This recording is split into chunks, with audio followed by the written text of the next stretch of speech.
You know, Alex Van Halen is out of order. In his new memoir, he mentioned the Sammy Hagar era of Van Halen. Go on, guess how many times? Guess. I'll tell you.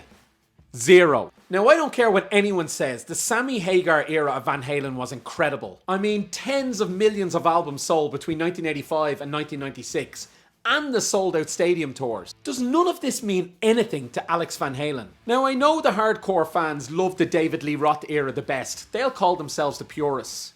But I'm not having it. Sammy wrote some amazing songs in his time with this band. He had a better voice than David Lee Roth, and being honest, the sound was more my vibe, but that's a personal choice. The old trope that Dave brought the party and Sammy brought the music is BS. Sammy brought both. What Alex Van Halen is really doing by completely ignoring this era of the band is letting his personal relationship and feud with Sammy get in the way of the band's legacy.